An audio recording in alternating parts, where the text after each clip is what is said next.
What's up, guys? You're listening to another episode of Selling on Amazon with Andy Isom. I'm here again, guys, for the third time with our good friend Mina Elias to talk about TikTok Shop.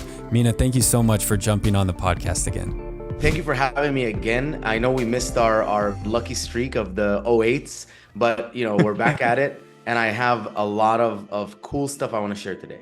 We were joking just before we started recording this episode. We were joking that we ruined our streak. The first time Mina came on, it was episode 108. So for those of you guys who are listening right now, if you want to hear the other interviews with Mina, episode 108, that was our first episode together. Then almost exactly a year later, we recorded episode 208.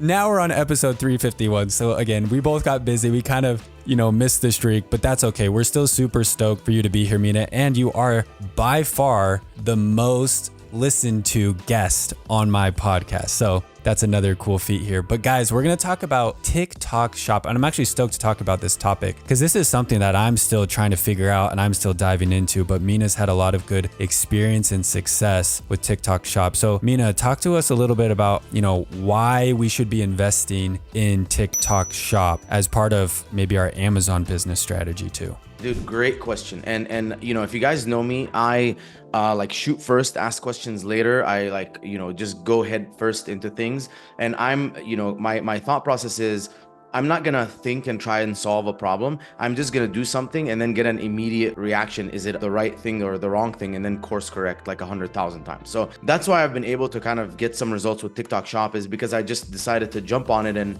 spend money and tweak stuff. So let's break down TikTok Shop. It's honestly a genius move. You have TikTok, which is a social platform. Billions of people every single day are on TikTok. They're swiping, they're scrolling, whatever they're doing, and they are pretty addicted. So to just illustrate this, my wife, every single time I see her in her downtime, she's on TikTok. And besides that, this is kind of like the common, right? She's 26. And besides that, every time I say, hey, we're going to like Catalina Island, for example, what should we do there? She immediately starts sending me TikToks of like people saying, like, this is what you should do here, this is what I did here, blah blah blah. So it's becoming like this place where people are researching and getting their information. It's becoming almost like a search engine, and people are like addicted to scrolling. So they've really been able to capture people. So that's kind of like bucket number one, right? They have audience, and that not just regular audience like that is living on there. Now, bucket number two, they said, okay, how do we make this a massive win for people who want to make money? So they created the affiliate program. The affiliate program, they made it in a way where, first of all, they introduced this whole like virality concept where a guy with 1,000 followers, 500 followers, a girl with 2,000 followers can make a video and one of them could pop off and get 200,000 views, 500,000 views, 1 million views. And it's happened to so many people. Normal people, everyday people, will post a video and because of that virality concept, it'll pop off and, essentially they'll get all this visibility. So they created that virality concept. And then on top of it, they said, we're going to make it so easy for anyone to become an affiliate. All you have to do is create content and then attach a product link, which is very easy to do. You just do it all inside of the platform. And then if anyone buys the product from your link, you're gonna get a commission. And so they started also brokering the whole commission structure deal, which is like, instead of a lot of the back and forth, all you have to do is the brand will just offer you a commission based, and then you either accept it or not. So brands can do like an open commission, so anyone can be like a 10% commission affiliate, or they can do a targeted. So if they like you, they can offer you a higher amount. And they also open it for negotiations. So you can, reach back out and say, hey, listen, I'm not really on board for 10%, but I'll do it for 25 because then it's worth my while. So they kind of built in this second bucket of like, we're gonna get normal people who, are doing normal things in their everyday life, give them an opportunity to go viral. And then if they start creating content for other brands and putting shoppable links, they could make money. They could make thousands of dollars from the comfort of their home, which is incredibly attractive to so many people. Like me and you are building businesses. 99% of America is like, dude, $1,000 a month would change my life. $2,000 of extra income. You mean I'm gonna get my rent for free? Like people hearing that and it's like, oh, I'm gonna post like one video a day, like 60 seconds, 90 seconds, whatever of my time, and I might be able to get my rent completely paid for. That is a dream come true. And so they hit that, and then they got the customer, right? The one that is the most in demand and the one that's gonna pay the most money, aka the sellers, the brands. And they said, hey guys, so we have a massive audience of people that can buy your product. We have billions of people that can buy your product. We also have an army of affiliates that are trained and ready to go. They know what they need to do. They know that they just need to create content, and they're hungry. They want to make money. All you have to do is start selling on a platform. And so brands are like an absolute deal. All I have to do is get set up on TikTok Shop, and then start reaching out to these affiliates, get them to promote my product. Maybe I promote my own product with my own content, and then shoppers are going to see it and they're going to buy on it. And so and then the final piece was, okay, like, but what about the customer experience, blah, blah, blah. So TikTok Shop is actually getting very close to Amazon, besides fulfillment, right? Which is the 2-day like shipping, which is still like unbeatable. They created Google Pay and Apple Pay and all this stuff. So if you click and you want to buy, the product detail page looks very similar to Amazon's. And then if you want to buy, you can just buy with Apple Pay. So they made it very, very easy for you to check out in a convenient way. Now, the final piece of the puzzle for them is going to be fulfillment. This is where I anticipate that if they really want to dominate, they should partner with Walmart. Because if Walmart can handle fulfillment for them, then I think they stand a chance because they have so many stores. I think Walmart's fulfillment still has a little bit to go, but it is going to be better than TikTok Shop's fulfillment. And right now, what I do is I use Amazon multi-channel fulfillment. So I use an app called Webby, and I connect my TikTok Shop to Amazon, Amazon multi-channel fulfillment through Webby. They match the SKUs, and when someone orders on TikTok Shop, Amazon fulfills it and sends back the tracking information. So that's why I think everyone should be on TikTok Shop, because they've really mastered like the win-win-win scenario of shoppers are addicted. No one's addicted to being on Amazon unless you're like a shopaholic, right? You're just going there looking for something. So think about all the brands. Like I just talked with a guy and he has an energy spray. And so it's a product like you've never heard of an energy spray. You've heard of an energy drink, an energy shot, pre-workout, whatever, but not an energy spray. So he would never survive on Amazon because like no one's looking for an energy spray. But you start having people on TikTok Shop showing like, oh my God, guys, like you got to check this out. It's an energy spray, one spray in my mouth, and now I have all this energy. And now people are like, whoa, like this is cool. Like I'm interested. I want to buy it. So they really have gotten a nice corner of the market where you're now selling through content. So products that would never sell on Amazon because they're not searched for, because no one knows that they exist, can now sell on TikTok Shop. And then like they also created the virality component where any product can essentially pop off because, one of the content creators makes a good piece of content, and now you have all that extra visibility, which also pays off because then I'm like we talked about, right? I'm starting to see the overflow of my product, so my product on TikTok Shop being promoted on TikTok Shop, I'm starting to see the overflow into Amazon and seeing, more sales and more branded searches and more profits on Amazon. So, I think they've created something. And here's the one final thing I want to say. As of right now, there's nothing that can compete with Amazon, and nothing's even close, right? But remember how Nokia was the best phone? Remember how BlackBerry was also the best phone? And it was like, oh, dude, this is like, there's nothing that can beat that. And then they created the iPhone. And the iPhone wasn't appealing to the BlackBerry person at the time, but it was appealing to a younger audience because they're like, oh, photos. And our parents didn't care about that much about photos. They do now, right? But like before, they're like, oh, photos, like, we have a camera for that. But kids are like, oh, you're telling me songs, photos, all that kind of stuff. And I think that TikTok is a better experience in terms of shopping for the younger audience, the 14, 15, 16, 17-year-olds. I think they would prefer to shop because,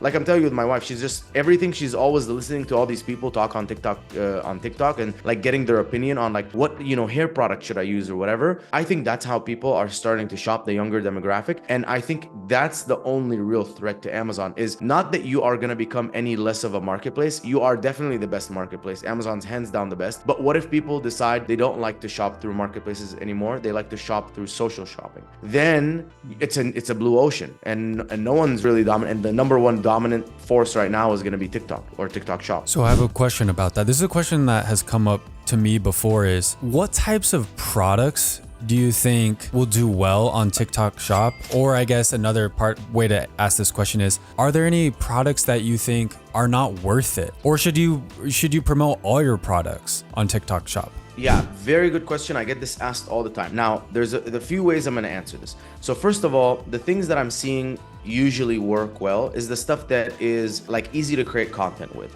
So consumable products, like anything CPG, supplements, health, cosmetics, shampoo, any of that stuff. Any sort of gadgets, think like anything that you can create content around that is a little bit interesting, you can get away with that. Commodities, probably not. Like you can't get away with a commodity. However, like if you have like a special salt that like it is better than all the regular salt, maybe that would work. You know what I mean? So it all depends on the storytelling aspect. Are you able to tell a cool story of that thing? If you can, it's gonna succeed. I can't tell a cool story about my 2 lights that I have right next to me here. They're like these big lights. Yeah. I mean, dude, it's just, hey, like maybe I can showcase like, hey, this is what I look like before, this is what I look like with the new lights. But again, it's a spectrum, right? So the more you can story tell, the more you can, it's interesting to talk about like the product. I think it's gonna do better. Now, the second and a little bit more technical way of doing this, it is still early. So a lot of your competitors are not on TikTok Shop, but you can use a tool called FastMoss, FASTMOSS. And it's the Helium 10 of TikTok Shop, where you can essentially go and like type in any of your product categories or competitors, whatever. You could type in electrolyte powder and you can see the number of units selling from other electrolyte powders. If there is content being created and if there is, units moving, that's generally an indication that your product might succeed. And then the final piece is just to put a disclaimer out there that this is very early stage. So if you go on Walmart, you might not find, like let's say colostrum on there. That doesn't mean that colostrum's not selling. It just means like Walmart is a little bit behind. There's not that many people that are on it. So, you might not see good data on colostrum, but for a fact, we know colostrum is popping off right now. It's one of the fastest growing categories. So also be aware that, hey, maybe if it doesn't cost that much money, if you have your TikTok Shop connected to your Amazon multi-channel fulfillment, so, logistics is not a problem. How much is it going to cost for you? It's going to take you, I know for a fact, it's going to take you 10 minutes to set up your Seller Center account, 10 minutes to set up like your product, and then maybe let's say a month for you to reach out to affiliates, give them 50 units, get 30 videos, 40 videos, try running ads. It's going to cost you like a total, let's say, of $2,000, $3,000. And after that, beyond a shadow of a doubt, is your product going to work or not? Because I also don't want to say this product's not going to work because none of the competitors are on there, but like maybe it's because they're too slow and you're the first one. Like this is how early this is. Would you say, so this brings up another question. This is my personal question actually on this topic, because we've looked into TikTok Shop and we've actually dabbled with it a little bit, not as much as we should. And something that's kind of, I guess, held us back and maybe holds some people back is, do you think it's more worth your time to try to build out like the affiliate army? Meaning, you're setting up your affiliate campaigns in TikTok Shop saying, we'll pay you 25% or whatever that is, or outreaching influencers, or creating the content in your own TikTok Shop, like in your own TikTok account and saying, I'm pushing my products through TikTok Shop through the videos that I'm making. Okay, so what if I told you that you could do both in the exact same amount of time? So this is what I did. Very, very, very simple procedure. Anyone can follow. So, you set up the account. It's like setting up Seller Central on Amazon. You add a product. It's way easier than adding a product on, TikTok Shop than it is on Amazon. You need images, you need title, bullet points, your SKU number, your price. That's it. Category. That's it. Then use Webby. Or anything else. I'm just saying Webby because that's what I use. It is a disclaimer. It can be a little bit glitchy. So make sure you have someone monitoring, making sure that you're not like too late on your deliveries, but connect TikTok Shop to Amazon. So now fulfillment's done. Then from there, there's, multiple levels of collaboration. So there's targeted collaboration and open collaboration. Open collaboration means, hey, 10%, anyone who wants to be an affiliate will get 10%. All you have to do is just apply. I'll approve you right away and I'll send you a sample, right? And obviously you should always approve a sample before sending it out because you want to make sure you check the account of the affiliate, make sure that they're creating good content, whatever. Just the random person that's going to create like a dim content, like whatever, like lighting is horrible, that they're speaking bad. It's like, okay, I just wasted a sample on these guys. So that's open. Targeted collaboration is where you're going to put in criteria. They make it very simple. You say, I want someone who's generated at least $1,000 in sales. I want someone with at least 500 followers. I want someone in the beauty category. Done. Women. Done. Okay, perfect. Now here's all like the tens of thousands of affiliates. You start reaching out to them, or you kind of add them all into like one big list and do one big massive app. You can also automate that with a bot. So that's kind of the affiliate army, right? So you're constantly doing outreach. You're reaching out saying, hey, Andy, I absolutely love your content. I think you would be a great fit to be an affiliate for my product. It's an electrolyte powder. It's going to give you hydration, whatever. I'd be open to giving you a 25% commission, which is a huge commission. We usually don't offer this to anyone, but I think that you're a great fit. Let me know if you're interested. You know, you do this with like 100 people. Let's say 30 of them respond and they say, yeah, I'm interested. They request a sample. You go in, you vet those 30, the ones that have, you know, good content, amazing. You approve the sample. Now they're getting the product. And then you start following up with them and you're like, hey, like, you know, let me know when you get a chance to make the video. You also want to get the Spark code from them, which is the unique code attached to their video, because that's what you're going to use if you want to start promoting those videos with ads. So at that point, you're now creating an affiliate army. Here's how it takes one extra step, right, to create your own content. Anyone who makes good content for you, all you have to do is say, you know, hey, Andy, I love that content. That was really good. It's exactly what we're looking for. How much would it cost for me to pay you to do another video, but instead of you posting it, I post it on our page. We'd love to feature you there. $50, $100, done. Now you can take a little bit even more targeted approach where you can go on Fastmoss and you can say, okay, show me the top producers or the top performers, whatever, in a certain category. You're going to find a list, you go down that list. Obviously, the bigger they are, more expensive they're going to be. The smaller they are, you're now only looking for content quality. And you're like, boom, this guy, you know, he didn't do any videos about electrolyte powder, but he did one for protein and it looked amazing. Or she did it and it looked amazing. You know, hey, Emily, how's it going? I love your content, specifically this one. This is exactly what we're looking for. Would you be open to, you know, me paying you to do a video for me that I'm going to feature on our page? I would love to feature you. I think you're an amazing creator. Cool. Yes. How much? 50, 100, 150, whatever, you know, $100 probably, you know, and then that's it. So now with the very, very same system that you're using to do the mass outreach, you're just doing it, but instead of asking them, you know, the whole affiliate thing, you're asking them, or you might ask them to be an affiliate, but you might ask them like, for one extra step, I'm going to pay for you to make a video that I'm going to post on my thing. And then you move on to ads. So at this point, now we're creating all this content. And I thought, okay, dude, I have hundreds of pieces of content in the, you know, TikTok world promoting my product. I'm going to get some sales. I got some sales, but it was not enough. It was like, I was like, there's no way this is enough. Like, this is not, you know, I mean, it's not even going to be worth it of an opportunity, right? Like you're making, let's say, you know, 60, 70, 80K on Amazon a month. And I'm going to do what, like 1K a month on TikTok shop. Why is it worth it? So the next step is you add fuel to the fire with ads. So I took the top 5 performing, you know, videos, and I had the Spark codes from them, and I went to, you know, I created an ads manager, and I started creating ad campaigns. So what I did was I created one campaign, no budget on the campaign level. The goal of the campaign, the optimization goal, is purchases, not revenue, not reach, not branding, whatever. It's just purchases, right? The most number of units sold. And then from there, I created multiple ad groups. I created 5 ad groups. Each ad group, I put $15 behind it. Then it's going to say, okay, you know, upload your video, whatever. I'm going to put, you know, upload a post. It says, and then it's going to give you the option to choose an authorized post. Click on that and then put my Spark code. It'll automatically pull up that video that affiliate made for me. And now, you know, we're ready to go. I can essentially start basically putting $15 a day behind each of those videos.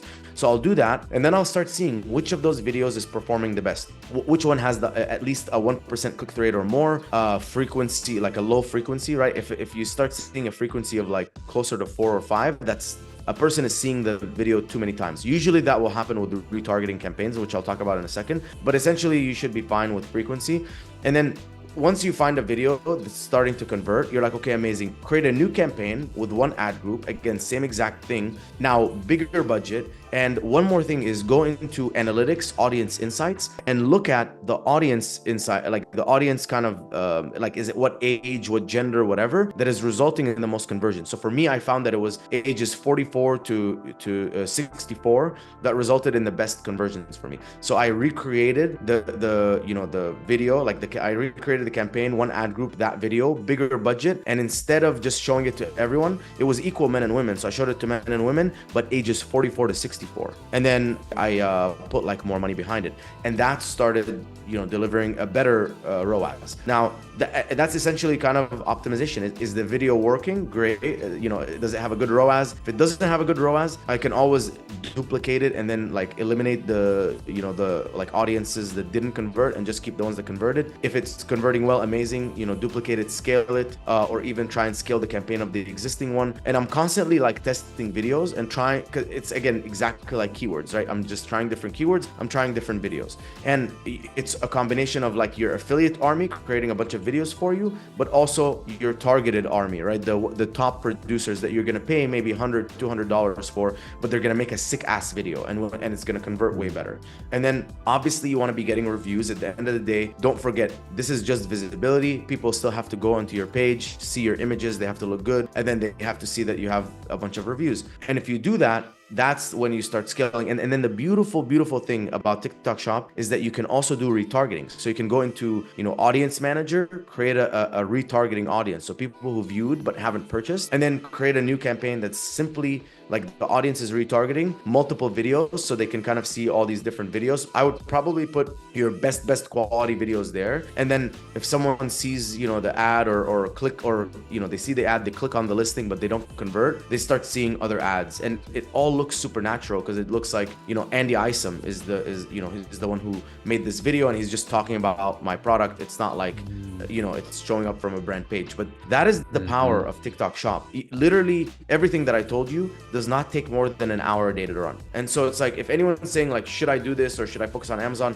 Like, dude, if you have a few $1,000s and an hour a day, like do it. If your profit, if you're losing money on Amazon already, like maybe stay away, maybe, break even or make a little bit of money and then invest in something else. But if you're anyway profitable on Amazon, this takes an hour a day. And I mean, $3,000 a month max for you to get something going. And the cool thing about that is, for those people out there who are like, I hate creating content, I don't like making TikTok videos, sounds like you don't even have to make the content. You can just utilize other people's content, other creators, and have this full strategy in place. That's awesome. One final question for you, Mina. As someone, let's pretend it's someone who's, listening to this episode and they're in the early stages of their Amazon business. Maybe they're just getting ready to launch, but maybe they have a decent budget behind them. And let's just say, for example's sake, let's say they have $3,000 to invest per month in marketing advertising. For someone who's just launching, like it's their first 3 months of selling their product, even on Amazon, would you suggest that they only focus that $3,000 budget on Amazon PPC from the get-go? Or how would you distribute that marketing budget to, say, TikTok ads as well? Yeah, I feel like I would put all my money in Amazon first, because there's a clear path. There is a clear road. It is paved. We know it. You're going to build a really good listing. You're going to optimize your main image, your listing images, premium A plus content, get reviews, run the ads, like specific keywords, whatever. And there is an outcome that, it might take 2, 3, 4, 5, 6 months, but you will eventually start becoming profitable if you do all the right things. With TikTok Shop, it's a gamble. So, I wouldn't gamble some of my money unless you have a competitive advantage. So I don't know if you've heard of Robert Oliver, but he has like also like a course but he teaches TikTok Shop and stuff. And so like he had this advantage of like, he could create really good content around his brand and it would do well. And so I would then go on TikTok and put the product, and